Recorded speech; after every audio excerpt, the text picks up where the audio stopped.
Granello Baseggio, la sfida infinita. Che gli equilibri della politica siano instabili è cosa risaputa, meno scontato è che le carte possano rimescolarsi in una forma così simmetricamente perfetta. A Ponzano, nelle elezioni comunali del prossimo maggio, a sfidarsi saranno gli stessi candidati di 5 anni fa, ma a parti invertite. I protagonisti sono, ancora una volta, Giorgio Granello e Antonello Baseggio, ed il rimescolamento è tutto interno al centrodestra. Nel 2014 Granello, sindaco uscente e leghista di Ferro, si ricandidò col sostegno della Lega Nord, mentre il forzista Baseggio, suo vice sindaco, decise di correre per conto proprio, spaccando il fronte del centrodestra.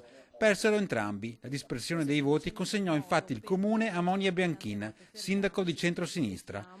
Oggi arriva il secondo tempo di quella partita, solo che nell'intervallo, durato ben 5 anni, gli avversari hanno cambiato squadra. Giorgio Granello, già segretario provinciale del Carroccio e poi uscito dal partito, si ripropone sostenuto da Forza Italia. La Lega sceglie di appoggiare proprio il rivale, il dissidente Antonello Baseggio. Oggi al K3, sede del partito, la presentazione ufficiale. Candidato che non fa mistero delle sue motivazioni. Sono rimasto scottato perché dopo 20 anni di militanza in un partito trovare che la direzione punti su un altro, che degnissima persona ma che arriva all'ultimo, certo ci sono rimasto male. Però credo che Forza Italia scende a livello anche nazionale per questo motivo.